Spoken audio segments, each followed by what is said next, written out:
त्याग करता है। कौन करता है? धनात्मक आवेश। अब जब त्याग करेगा तो यहाँ पर इलेक्ट्रॉनों की क्या होगी? यहाँ पर कमी होगी। क्या होगी? कमी होगी। परिणाम स्वरूप इलेक्ट्रॉनों में कमी आ जाएगी, तो यहाँ पर इलेक्ट्रॉनों की कमी हो जाएगी। त्याग करने के कारण इलेक्ट्रॉनों की क्या हो जाएगी? कमी होगी। तो कमी किसकी? इलेक्ट्रॉनों की। अब यहाँ ये इलेक्ट्रॉन किसको देता है? जब रगड़ते हैं तो इलेक्ट्रॉन देता है किसको? तो यहाँ पर देता है ऋणात्मक को, तो ये ग्रहण करता है। क्या करता है? ग्रहण करता है। और ये ग्रहण करता है तो इसमें वृद्धि हो जाती है। क्या हो जाती है? वृद्धि हो जाती है। क्या हो जाती है? किसकी वृद्धि होती है? इलेक्ट्रॉन की। मान लीजिए आपकी शादी हो जाती है, क्या शादी हो जाती है और आपकी नौकरी लग जाती है। पहले तो आपकी नौकरी लग जाती है, लाइफ सेट होगी, शादी कर ली, तो फिर 1 तारीख को तनख्वाह आती है तो किसको दोगे? माइनस को। माइनस को मतलब आपकी मैडम को। मैडम को दोगे तो मैडम क्या? ऋणात्मक। आप क्या? धनात्मक। तो इलेक्ट्रॉनों का त्याग कौन कर रहा? मेहनत कौन कर रहा? पैसे किसके पास जा रहे हैं? ग्रहण कौन कर रही? माइनस वाली। तो यहाँ पर तो इसमें कमी होगी, इसकी जेब खाली हो जाएगी तो कमी होगी, इसकी जेब बढ़ जाएगी तो वृद्धि होगी। इसका जो जेब भर गई अर्थात जो है बैग भर गया तो इसका वृद्धि हो गया। तो इसका मतलब इलेक्ट्रॉनों का त्याग कर रहा, बढ़ रहा, घट रहा। तो ये चीज़ आपको ध्यान रखनी पड़ेगी। तो ये आवेश कंडीशन है। ये बात भी किसने कही है?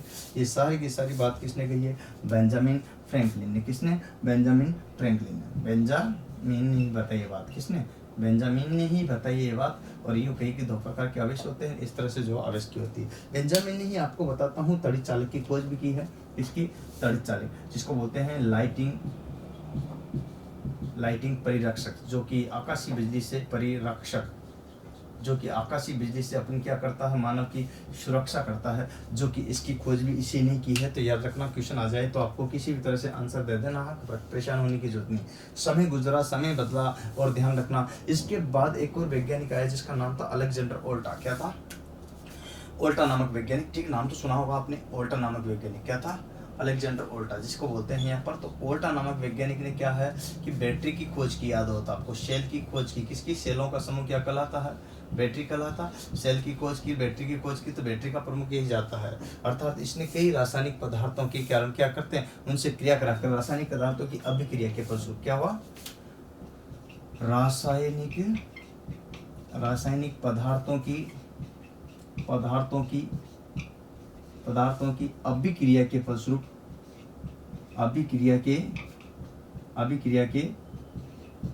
परिणाम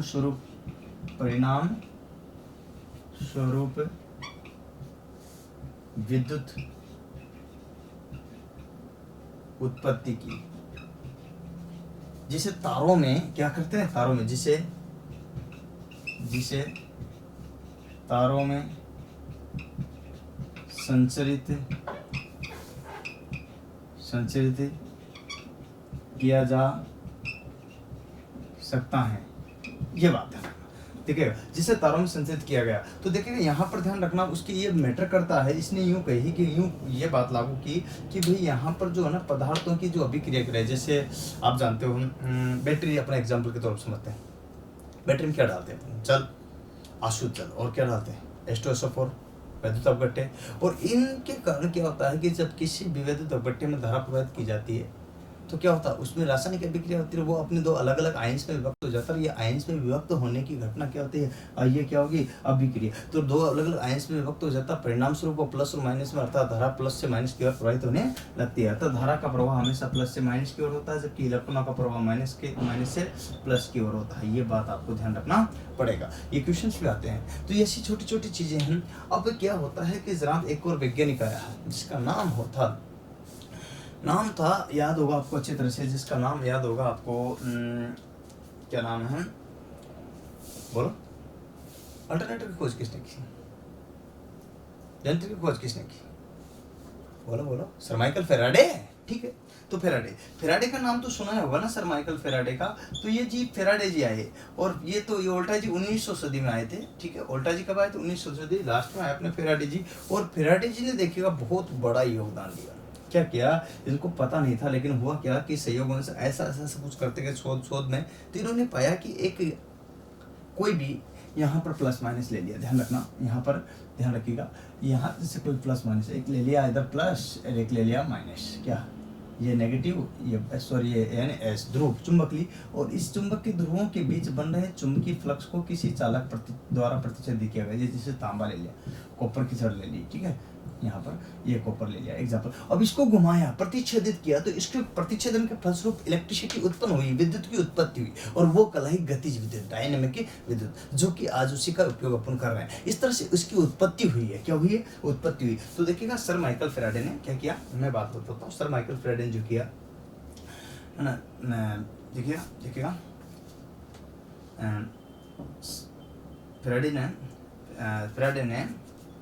फेराडे ने दो ध्रुवों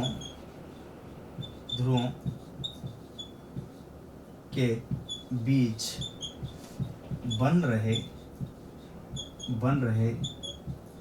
चुंबकीय, दो ध्रुवों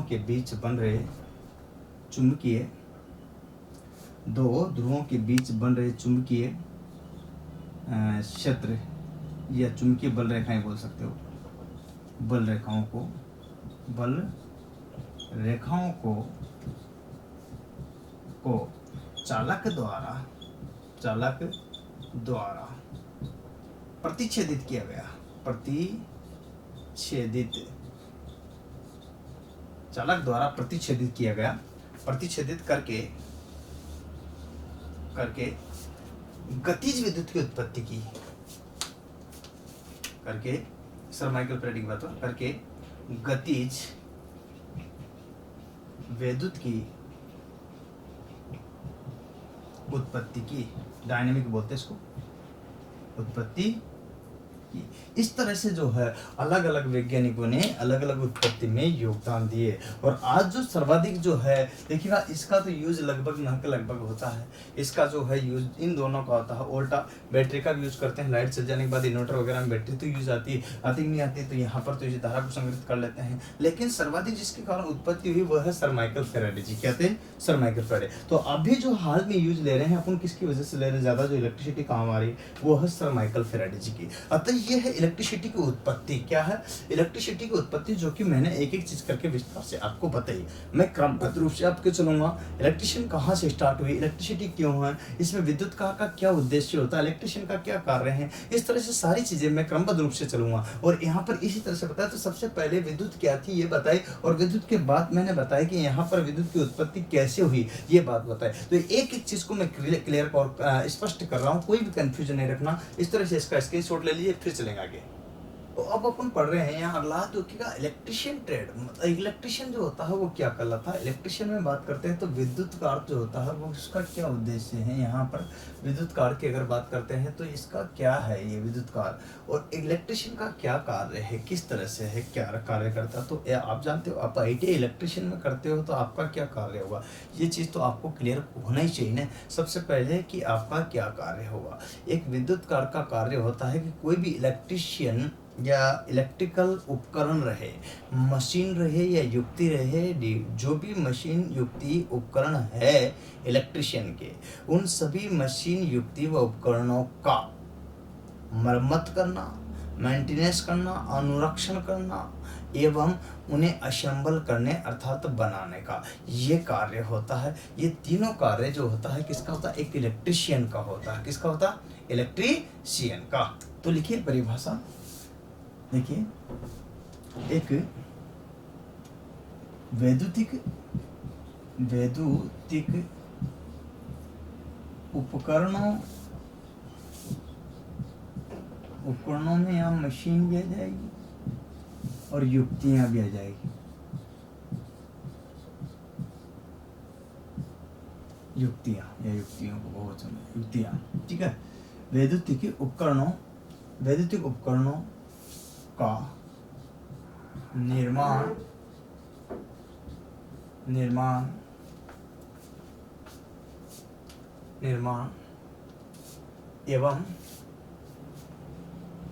एवं वैद्युतिक मशीनों का निर्माण एवं मरम्मत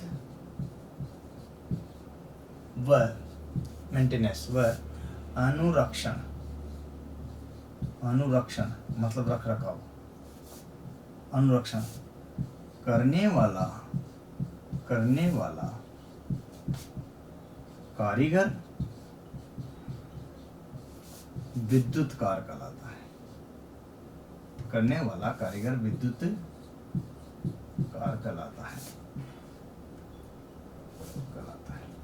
तो ये तो एक सरल भाषा होगी। तो यहाँ पर आप समझिएगा कि क्या कार्य कर रहा हूँ। तो यहाँ पर देखिए किसी भी मशीन को असेंबल करेगा, क्या करेगा, कहीं प्रोडक्शन हो रहा, कोई फैक्ट्री लगी हुई यंत्र बनाने की, अल्टरनेट बनाने, ट्रांसफर बनाने की, इनकी फैक्ट्रियाँ हैं, इंडस्ट्रीज है। उन फैक्ट्री में असेंबल करने वाला कौन रहेगा, इलेक्ट्रिशियन ही तो रहेगा ना। तो इलेक्ट्रिशियन रहेगा तो इसका मतलब है कि वो क्या कर रहा है, निर्माण भी कर रहा है, ठीक है। उसके बाद उसकी मरम्मत को भाई लंबे टाइम के बाद उसमें खराबी आ जाती है, 1 साल 2 साल चला, 6 महीने चला, उसमें कोई खराबी आएगी, कोई तकनीकी इशू आ गया, या समय पर POH करना होता है, क्या होगा, पीरियडिक ओवरहॉलिंग करना, समय पर आवधिक मरम्मत करना है। तो उसके लिए मरम्मत के लिए कौन चाहिए, इलेक्ट्रिशियन चाहिए। कौन चाहिए, इलेक्ट्रिशियन। तो ये भी कार्य इलेक्ट्रिशियन करेगा। अनुरक्षण, उसका रख रखाव की कहाँ रखी जाए, किस तरह से इसका मेंटेनेंस के साथ साथ इसका रख रखाव भी किस तरह से ऐसे रखी जाए जिससे कोई असुविधा ना हो। तो ये रख रखाव के लिए भी सारी चीजें जो है कौन ध्यान रखेगा, उसका बराबर कौन रखेगा, एक विद्युत कार ही रखेगा, अर्थात एक इलेक्ट्रिशियन ही रहेगा। तो इलेक्ट्रिशियन का लाइफ में बहुत अभिन्न अंग है, जिसकी सहायता से आज अपन जो है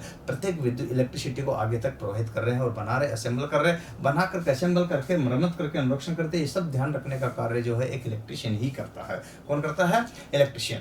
अगर इसी लैंग्वेज को अपन दूसरे शब्दों में कहे, यही परिभाषा यूँ समझिएगा, अगर अपन दूसरे शब्दों में कहे तो एक और इसके डेफिनेशन में जाएगा। तो क्या बनेगा कि व्यावसायिक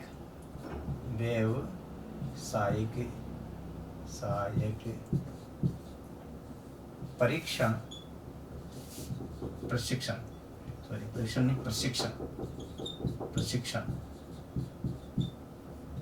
की वह शाखा, वह ब्रांच जिसमें विद्युत से चालित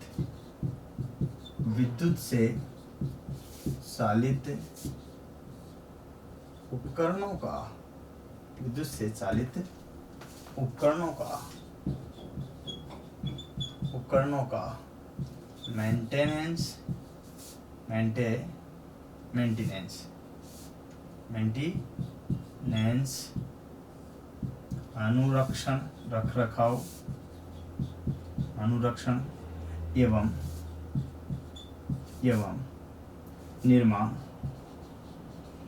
निर्माण किया जाने वाला कारीगर क्या कहलाता है? इलेक्ट्रिशियन कहलाता है, विद्युतकार कहलाता। तो ये भी इसकी एक परिभाषा हुई। कैसे हुई कि देखिएगा यहाँ तक था या करके मैंने एक चीज और डाल दी यहाँ पर कि व्यावसायिक मतलब आईटी प्रशिक्षण की वह शाखा जिसमें विद्युत से चलने वाले क्या उपकरणों अर्थात उपकरणों, यंत्र, मशीनों से वजह मेंटेनेंस, उपकरणों का मेंटेनेंस, अनुरक्षण मतलब रख रखाव एवं निर्माण किया जाता हो तो वह कारीगर क्या कहलाता है? इलेक्ट्रिशियन कहलाता है। तो अपन बात भी यही कर रहे हैं, तो परिचय किसका दे रहे हैं? यहाँ पर ध्यान देने की बात है, अपन किसकी बात कर रहे हैं? विद्युतकार के, इलेक्ट्रिशियन का परिचय दे रहे हैं। तो विद्युतकार का जब परिचय दे रहे हैं तो विद्युतकार का परिचय जब दिया जा रहा तो इसका मतलब ये सारी चीजें देंगे, सारी चीजें बताएंगे तभी तो क्लियर होगा ना। ये बात आपको ध्यान रखनी पड़ेगी, ठीक है। चलिए, इस ट्रेड के अंतर्गत कौन कौन सी चीजें आती है तो बात करते हैं कौन कौन सी चीजों का ये कारीगर मेंटेनेंस करता है, निर्माण करता है या अनुरक्षण करता है। इन चीजों पर थोड़ा सा नजर मारते हैं। तो उदाहरण के तौर पर देखिएगा जिन जिन चीजों पर अपन क्या करते हैं, उदाहरण ध्यान देना कि मेंटेनेंस करता हो, निर्माण करता हो या फिर रख रखाव करता हो, उनमें जैसे आते हैं डीसी मशीनें। क्या बात करते हैं? DC machine. अब डीसी मशीनों में आपके यहाँ पर देखिएगा दो चीजें आती है, एक तो जनरेटर आता है डीसी और एक आता है डीसी मोटर। तो डीसी मशीनें हुए यहाँ पर भी। और इसकी बात करता है दूसरा एसी मशीन होगा। किसका?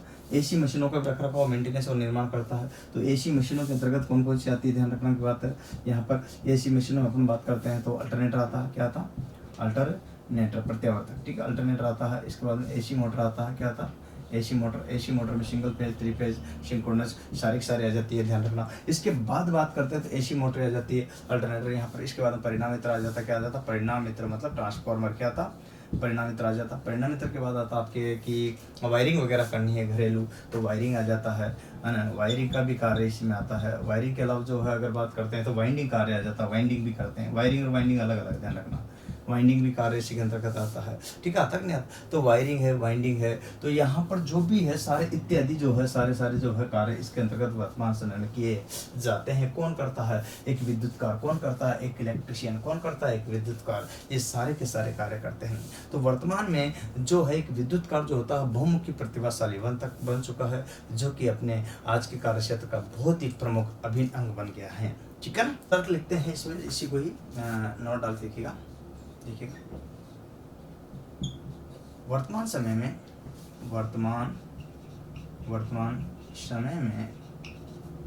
एक इलेक्ट्रिशियन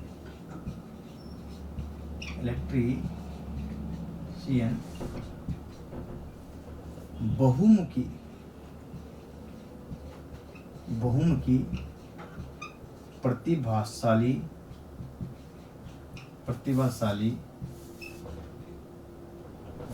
प्रतिभाशाली व्यक्ति बन चुका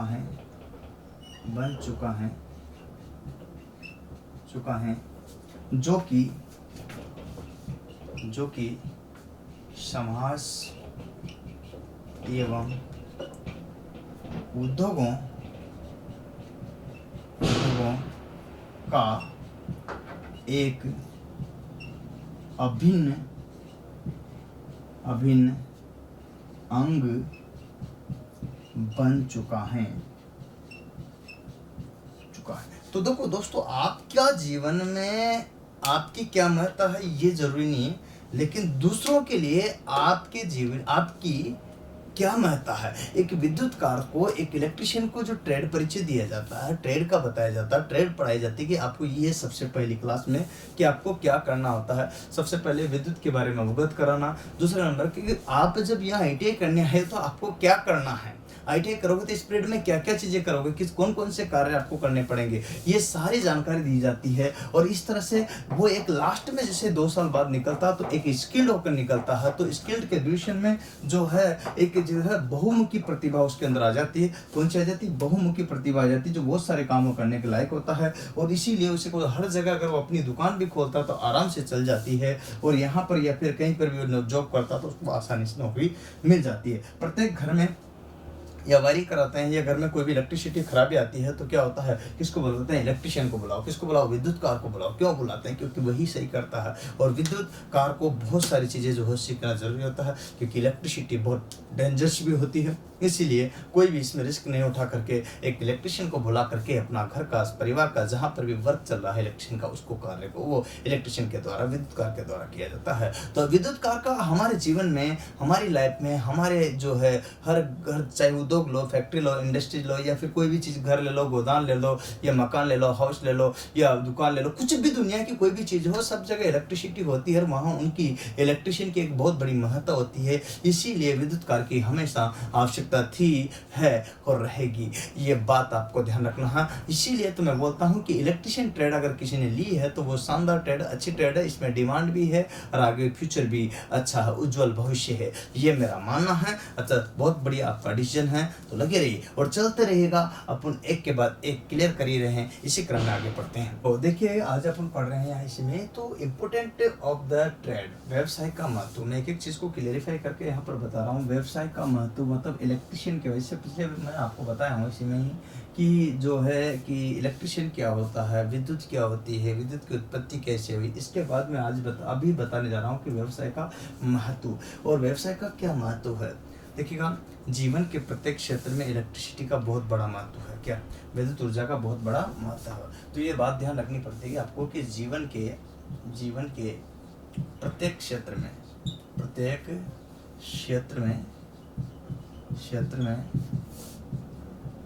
विद्युत ऊर्जा का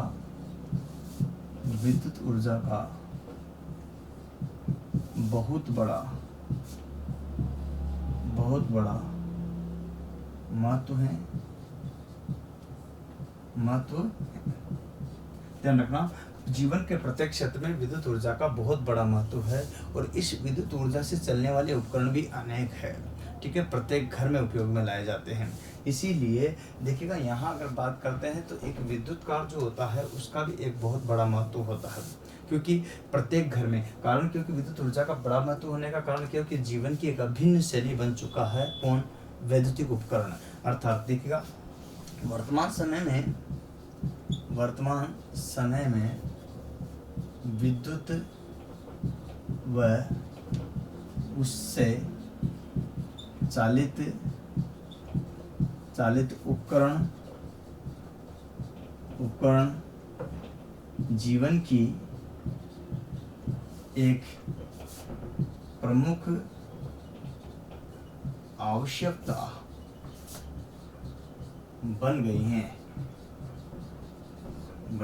क्या बन गई है, जीवन की एक प्रमुख आवश्यकता बन गई है। मतलब यहाँ पर अगर आपके अपने घर में ले लीजिएगा, इलेक्ट्रिसिटी 2-4 घंटे जाती है तो कैसे परेशान होता है, अरे यार लाइट नहीं आ रही, अरे यार लाइट नहीं आ रही। इसका मतलब है कि इलेक्ट्रिसिटी का बहुत बड़ा महत्व, विद्युत का बहुत बड़ा महत्व है। अगर इलेक्ट्रिसिटी नहीं होगी तो बहुत परेशानी होगी, है ना। आप परेशान हो जाते हो, घर में आगे एसी नहीं चल रही, पंखा नहीं चला, कूलर नहीं चला, फ्रिज नहीं चल रहा, वो नहीं हो रहा, ये नहीं हो रहा, फलाना टिकड़ा मकड़ा, बहुत सारे ऐसे वर्क होते हैं जो इलेक्ट्रिसिटी के बिना रुक जाते हैं, देखा होगा आपने। अतः जो आज के युग में, वर्तमान समय में इलेक्ट्रिसिटी की बहुत ही डिमांड है, क्योंकि प्रत्येक जीवन का जो भी अंग आप वर्क आउट कर रहे हो तो वो इलेक्ट्रिसिटी में ही जुड़ा हुआ। चाहे आप कंप्यूटर पर वर्क कर रहे हो, चाहे आप घर पर वर्क कर रहे हो, ऑफिस में वर्क कर रहे हो, फैक्ट्री में वर्क कर रहे हो, उद्योग में वर्क कर रहे हो, गोदाम में कर रहे हो, दुकान पर कर रहे हो, मकान पर कर रहे हो, किसी भी प्रकार का वर्क कर रहे हो, सभी व्यवसाय में इलेक्ट्रिसिटी जरूरी है।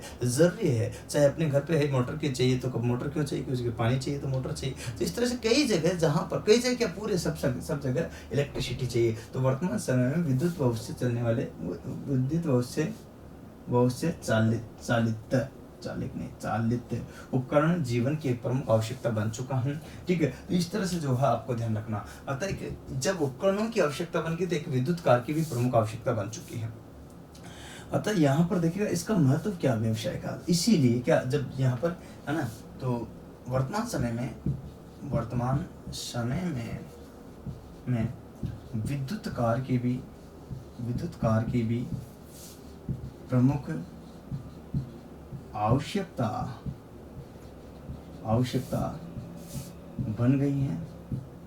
बनी रहती है। विद्युत कार की प्रमुख आवश्यकता बनी रहेगी ना भाई, क्योंकि इसके बाद काम चला। यहाँ तक कि यूरोपीय देशों में देशों में तो विद्युत कार को एक इंजीनियर की भांति देखा जाता है।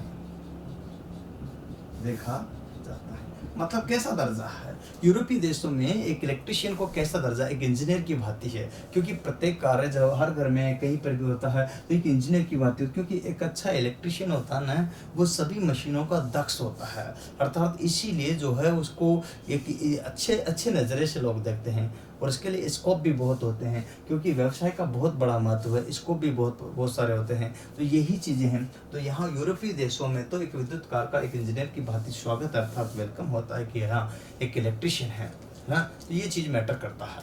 इसका कारण है क्योंकि वो जो है सारे मशीनों को सभी, इसका कारण है कि एक इलेक्ट्रीशियन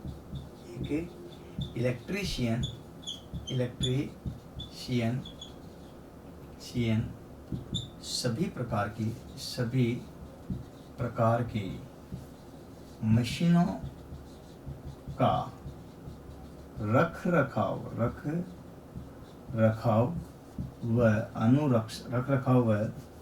व मरम्मत मेंटेनेंस है ना। तो यहाँ पर रख रखाव का मतलब होता है अनुरक्षण, मेंटेनेंस व निर्माण करता है और एक दक्ष कारीगर होता है। क्या होता है? एक दक्ष कारीगर होता है। इसीलिए लेकिन नॉलेज के तौर पे मैं आपको यहाँ पर ध्यान रखना ऐसी बातें होनी चाहिए कि चाहे इलेक्ट्रिशियन हो या ना हो, जीवन के प्रत्येक अंग में बेसिक नॉलेज तो सभी ही मानव को विद्युत की होनी चाहिए। क्योंकि हर जगह तो आप इलेक्ट्रिशियन को नहीं बुला सकते हैं ना, स्विच को ऑन करना, ऑफ करना, मोटर का बटन चालू करना, प्लग लगाना, टॉप लगाना, ठीक है, ऑन ऑफ करना, इस टाइप की जो छोटी छोटी चीज़ें हैं मोटर की संबंधित, किसी भी छोटे से बल्ब लगाना, बल्ब खोलना, ट्यूबलाइट लगाना, ट्यूबलाइट खोलना, रिमोट से ऑन करना, ऑफ करना, ये छोटी छोटी चीज़ें इलेक्ट्रिसिटी से रिलेटेड है जो कि एक प्रत्येक आदमी को आनी ही चाहिए। तो बेसिक नॉलेज तो प्रत्येक मानव को होना चाहिए। विद्युत की व उपकरणों की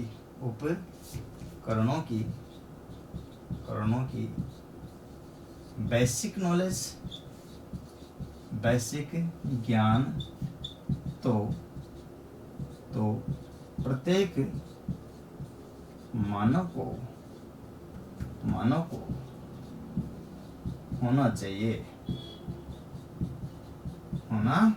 या रखना चाहिए। ठीक है, प्रत्येक मानव को जो है बेसिक नॉलेज जरूरी है, क्योंकि हर जगह हर समय वो एक इलेक्ट्रिशियन को नहीं बुला सकता। इसलिए ये प्रमुख रूप से कहा गया कि भाई आपको जो है बेसिक नॉलेज तो होनी ही चाहिए, बिना बेसिक नॉलेज के अपन आगे नहीं बढ़ पाएंगे।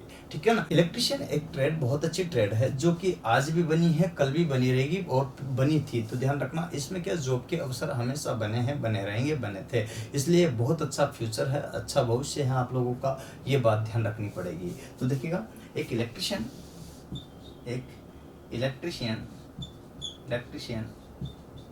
का भविष्य उज्जवल है। ठीक है, ध्यान रखना, भविष्य क्या है? उज्जवल है कारण क्योंकि एक विद्युत कार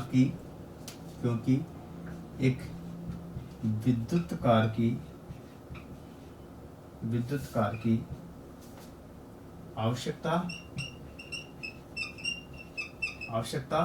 हमेशा बनी रहती हैं।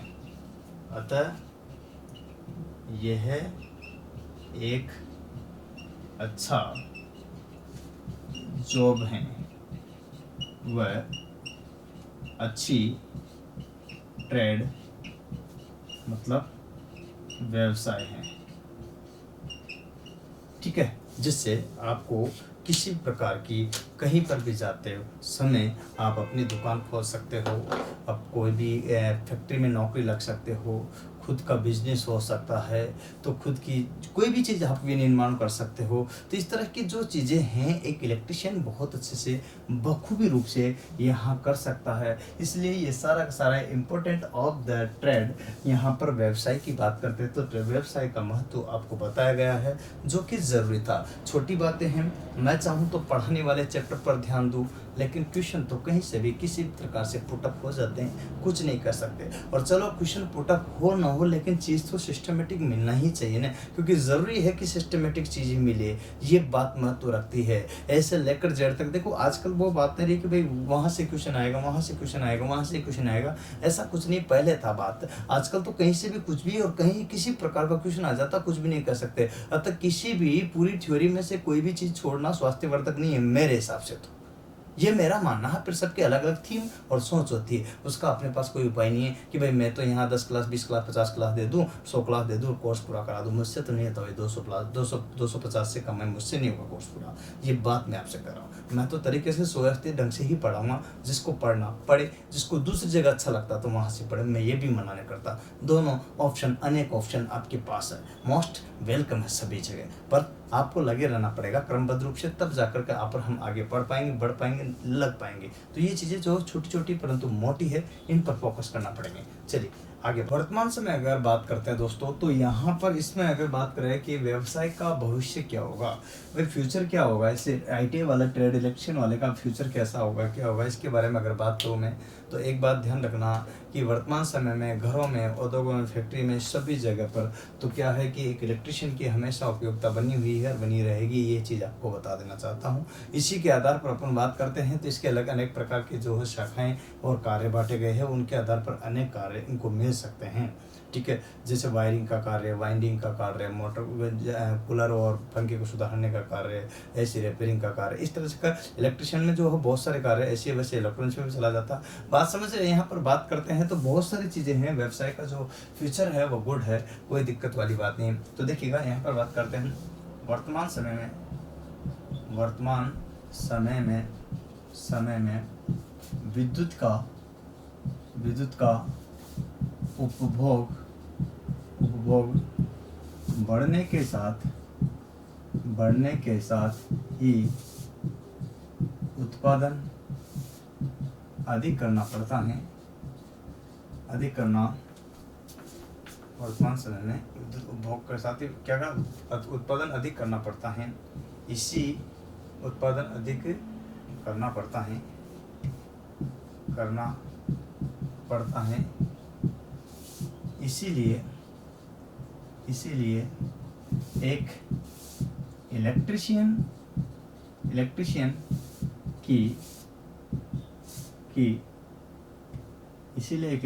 की औद्योगिक क्षेत्र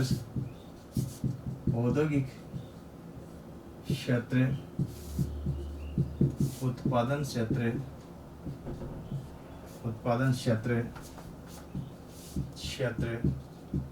पारेषण क्षेत्र डिस्ट्रीब्यूशन क्षेत्र, वितरण क्षेत्र, घरेलू क्षेत्र इत्यादि में हमेशा आवश्यकता बनी रहेगी। ठीक है, ये बात ध्यान रखना। तो किसी भी क्षेत्र हो, किसी प्रकार का क्षेत्र हो, हमेशा इसकी इलेक्ट्रिशियन की उपयोगिता, आवश्यकता बनी रहेगी, कोई कमी नहीं होगी उसको यहाँ पर जॉब की तलाश की। अतः चाहे गवर्नमेंट सेक्टर हो, प्राइवेट सेक्टर हो, किसी भी सेक्टर में कोई कमी नहीं होती। आपका लक्ष्य गवर्नमेंट जॉब की प्राप्ति के लिए होना चाहिए, ये बात आपको ध्यान रखना है।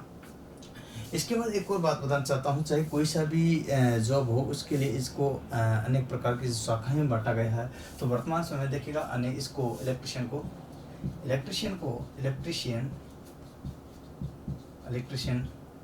कार्य को अनेक शाखाओं में शाखाओं में, ब्रांच में बांटा गया है जैसे वायरिंग,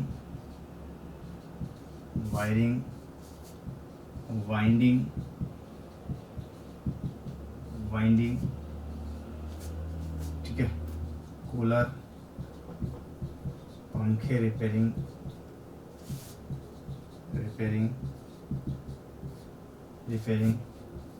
तो इस तरह से जो है डिवाइड किया गया है अनेक प्रकार से, जो देख सकते हो आप। और भी देख लो, पंप सेट मैकेनिक,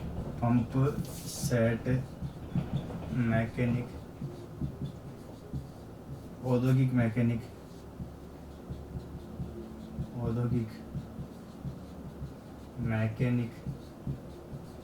इस तरह से अनेक जो है इस प्रकार से डिवाइड किया गया है शाखाओं का। अतः एक विशाल जो है क्या है, क्षेत्र है। अतः एक विद्युत कार के लिए विशाल क्षेत्र हैं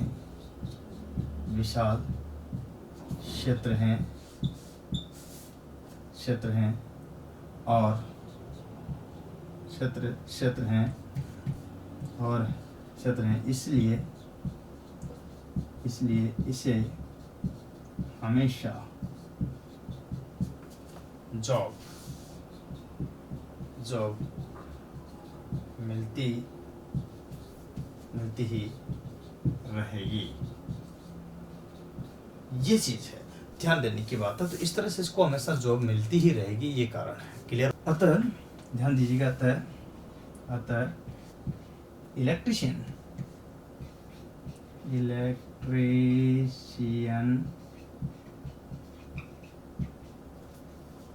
ट्रेड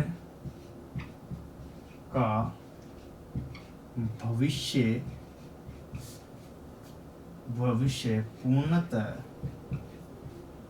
पूर्णतः सुरक्षित व उज्ज्वल हैं। ये बात नोट करना, पूर्णतः सुरक्षित और उज्जवल है। इस तरह से इलेक्ट्रीशियन ट्रेड का जो है एक व्यवसायिक परिचय हो जाता है, जिसकी बात कर रहे हैं। तो इलेक्ट्रीशियन ट्रेड अर्थात व्यवसाय का भविष्य पूर्णतः सुरक्षित और उज्जवल है। भविष्य आपका अच्छा है, शानदार है, बशर्ते इसकी तैयारी कर ले। कंपटीशन की तो और शानदार तो है, लेकिन और शानदार मतलब गवर्नमेंट जॉब लग जाए तो कितना सोने पे सुहागा हो जाए। तो यही बात है, सुरक्षित जीवन हो जाए, एकदम पूर्णतः सुरक्षित हो जाए। तो यही तो चाहते हो, सेफ रहना ही तो चाहते हो। अतः दोस्तों यही बातें हैं। मैंने ये लास्ट से लेकर के शुरू से पहला वीडियो स्टार्ट किया आज का, तो आपको समझ में आया। अब इस तरह से आपको लास्ट तक ये सारे 250 प्लस वीडियो मिलेंगे तो आपको कैसा लगेगा, सोचो ठंडे दिमाग से। यही बात आपको मैं शेयर करना चाह रहा हूँ, इसलिए सीक्वेंस बदक्रम रूप से आपको नोट्स बनाने हैं, एक के बाद एक बैक टू बैक ही बनाने, मर्जी है जहाँ से नहीं, PDF मिलेगी, टेस्ट सीरीज मिलेगा और क्लास नोट्स भी आपको मिल जाएंगे। ये सारी चीज़ें आपको इसी के साथ में मिल जाएगी, कोई चीज़ असुविधा आपको नहीं करेगी। तो मैं छोटी छोटी बातों पर बहुत विस्तार से बता रहा हूं, पर इसके लिए लगे रहना पड़ेगा आपको और हमें, जब जाकर के अपन आगे बढ़ पाएंगे। क्योंकि जिंदगी में देखिएगा एक के बाद एक मोड़ आते रहते हैं, टर्न आते रहते हैं, बदलाव आते रहते हैं। ITI करने के बाद में देखिए फर्स्ट ईयर क्लियर हुआ, सेकंड ईयर क्लियर हुआ, उसके बाद में सारे प्रैक्टिकल वगैरह सब क्लियर होने के बाद रिजल्ट आया, रिजल्ट के बाद तैयारी करना, तो ऐसे बदलाव आता रहता है। अब ITI से अगर आप तैयारी करने लग जाते हो तो थ्योरी तो आपकी कवर होती जाएगी। जैसे कॉम्पिटिशन तक आओगे तो आपके कॉम्पिटिशन लेवल पर बहुत कारगर साबित होगी, है ना। जैसे थ्योरी आप शुरू से पढ़ती गए ना, ITI की 2 साल ईमानदारी से उस टाइम पर भी थ्योरी पढ़ ली है कंपटीशन के सहायता से, तो ये थ्योरी और वो थ्योरी दोनों मिला करके जब आएगी तो लास्ट में आपको एक बार रिवीजन, 2 बार रिवीजन किया, आप फर्स्ट बार में ही निकल जाओगे। तो ITI जैसे क्लियर हुई, आप सेकंड ईयर में जैसे कोई भी भर्ती है उस पर फॉर्म अप्लाई किया और आपने पेपर दिया, पास हो गए। बोलो जय हिंद, जय भारत, वंदे मातरम, होगा कि नहीं होगा। इस तरह से कई चीजें होती है, छोटी छोटी बातें हैं परंतु मोटी बातें हैं। तो जीवन में सजग बने रहना है। सजग बनने के लिए आपको देख परख करके वीडियो खरीदना है। जीवन में सावधान भी रहना है, धोखा हर जगह है, ठीक है। और जीवन में देखिएगा आपको पढ़ते रहना है, बढ़ते रहना है, तभी लक्ष्य प्राप्ति हो सकती है। तो आपको यही बात ध्यान रखना और कभी भी जिंदगी में निराश नहीं होना, आशाहीन नहीं होना कि नहीं यार मेरी नौकरी पता नहीं पता नहीं लगेगी न लगेगी, क्यों रास्ते लग कर रखा कभी तेरी नौकरी के लिए, या कोई सील लगा के भेजी सरकार ने, या फिर जहाँ पैदा हो वहाँ कि सील लगाई कि थंबनेल होगा कि भाई यही नौकरी लगेगा, इसी के रास्ते लिखा होगा, ऐसा कुछ है क्या? कोई भी लग सकता है आप में से, ऐसा कुछ भी नहीं। बशर्ते कौन मेहनत करता है, कौन स्ट्रगल करता है, कौन संघर्ष करता है। इसीलिए तो कहा है कि स्ट्रगल इज लाइफ, संघर्ष ही जीवन में। और आप में से कौन स्ट्रगल कर लेता है, ये है, और वो भी सही समय पर। नहीं तो इस टाइम तो मन इधर उधर भी जाता ना, है ना। हाँ, अलग अलग तो उस पर ना करके जो रास्ता है आपका, जो पथ है, जो जो दिख रहा है वहीं जाइए। क्यों? क्योंकि सरकारी नौकरी आपको बहुत जल्दी मिल जाएगी। समय है, उम्र है, यही टाइम होता है, इसी टाइम पर सारी चीज़ें होती है। तो आप बने रहो, लगे रहो। क्या? और ज़िंदगी में एक बात जरूर ध्यान रखना, कभी भी मायूस नहीं होना। क्यों? क्योंकि कहते हैं ना कि होकर ना मायूस यूं शाम की तरह ढलते रहिए, होकर ना मायूस यूं शाम की तरह ढलते रहिए। जिंदगी एक भोर है, सूरज की तरह निकलते रहिए।